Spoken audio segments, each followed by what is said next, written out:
To upload an e-signature in Basil, first you'll have to have a PDF document uploaded to the appropriate client workspace. There are a few ways to do this. To upload a new PDF, click the Signatures tab and then select Add.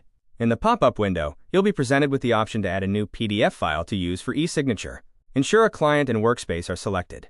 You can add the file by dragging and dropping the file into the indicated box in the center, or you can click the center box to browse and select the file from your computer. Once these are filled out and you're ready to proceed, click Upload.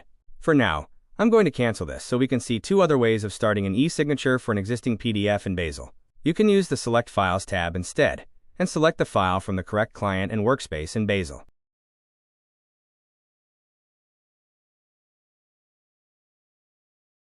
Alternatively, you can go to the Files tab and navigate to the client workspace or folder where you'd like to have the PDF e-signed, and use the Actions menu to upload a new PDF to the exact location.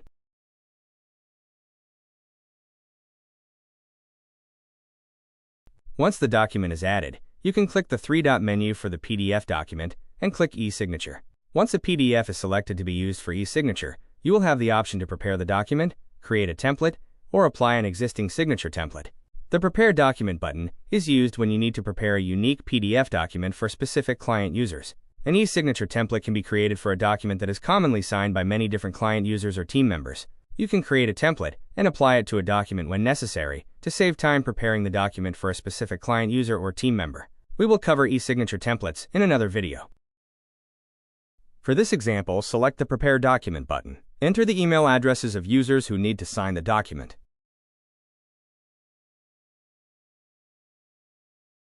Click the Include My Signature box if you yourself need to sign the document. You can rearrange the order by dragging the emails up or down using the icons on the right. Check the Enforce Signature order box if the users need to sign one after another. If enforced, the second signer will not receive a notification or be able to sign the document until the first user signs the document, and so on. You can add a message that will be included when sent to the signers.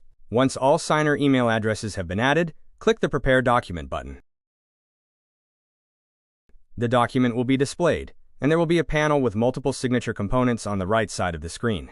To prepare the document, drag and drop e-signature components like a signature line, initials line, date field, text box, or checkbox over the document.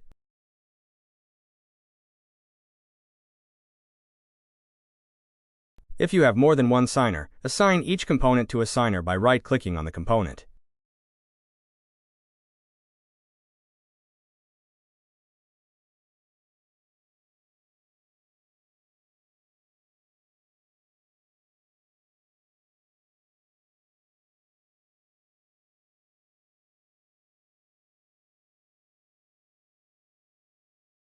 When you're finished, click the Save and Send button.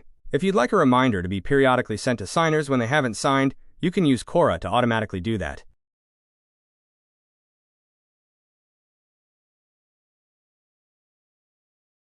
In this case, I'm one of the signers, so I'm going to start signing the document first.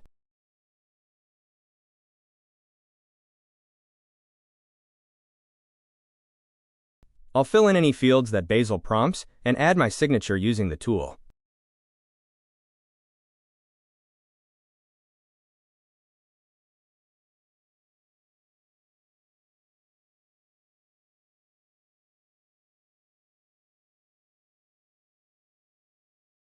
Once I'm done signing, since the Enforce Signature Order option was checked, the next signer will be prompted to sign next.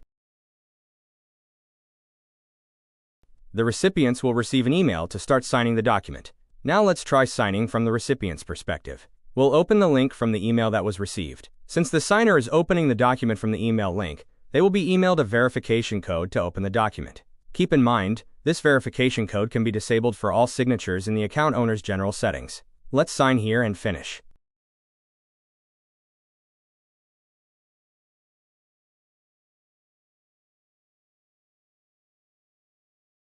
Once all signers have signed the document, the status will show as signed. If you need an e-signature with knowledge-based authentication, or KBA, Basil will let you do so. KBA must be enabled for you by the support team, so please contact us if you're interested in implementing this function.